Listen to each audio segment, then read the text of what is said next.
If you manage application security, you're likely caught in a perpetual tug-of-war. On one side, engineering teams are shipping code daily. On the other, compliance officers are requesting spreadsheets and manual audit trails, stalling the release cycle. This friction exists because organizations are still trying to manage modern software development using legacy governance, risk, and compliance frameworks. The mismatch is architectural. GRC tools were built for the corporate IT world, things like employee laptops and office leases. They aren't designed to track the behavior of microservices, third-party APIs, and ephemeral cloud environments. When you treat a complex, iterating software product like a static corporate asset, you end up with a disconnect between the official security policy and the actual state of the code. This disconnect is now becoming a legal risk.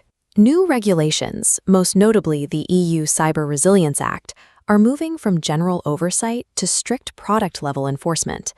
The CRA mandates security by design and requires manufacturers to report actively exploited vulnerabilities within 24 hours. These aren't just checkboxes. They are technical requirements that follow the product from development to end of life. A top-down GRC registry lacks the granularity required to track these engineering-level details in real time. This has led to the emergence of a specialized category, Product Risk and Compliance, or PRC. PRC is a bottom-up discipline. It isn't a rebranded corporate checklist. It's an engineering framework designed specifically to secure the software product lifecycle.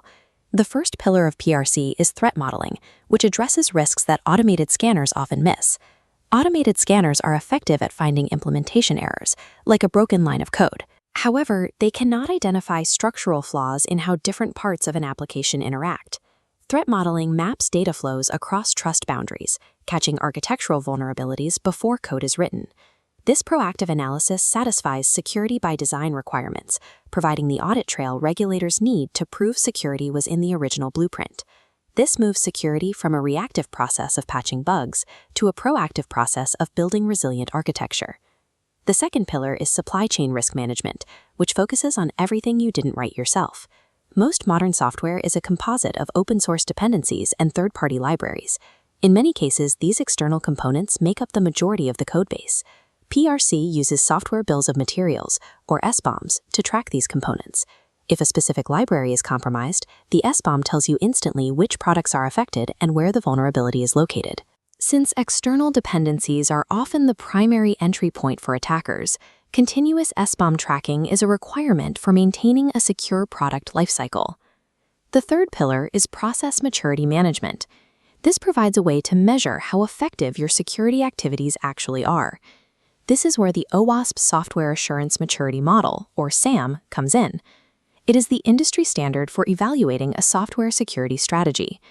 SAMM breaks security down into 30 distinct practices across business functions like governance, design, and implementation. It creates a measurable blueprint that shows your current posture and where you need to improve. By using a maturity model, security managers replace binary pass or fail audits with a roadmap for continuous growth. It demonstrates to regulators that security is an active, evolving part of your engineering culture, rather than a one-time administrative hurdle.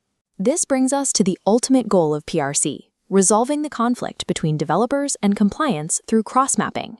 Instead of keeping technical data and compliance documents in separate silos, PRC integrates threat models, SBOMs, and maturity scores into a single workflow. Cross-mapping takes existing engineering data and routes it directly into regulatory frameworks. This creates a verify once, comply many workflow. An assessment for one standard automatically satisfies others, like the CRA, NIST, or ISO 21434, because they rely on the same underlying facts. This process generates the deep technical documentation required by law automatically, removing the need for security teams to manually compile data for every audit. In the world of software development, corporate GRC is no longer sufficient. By adopting PRC, compliance becomes a frictionless byproduct of secure engineering, allowing developers to keep moving fast while ensuring the product remains resilient.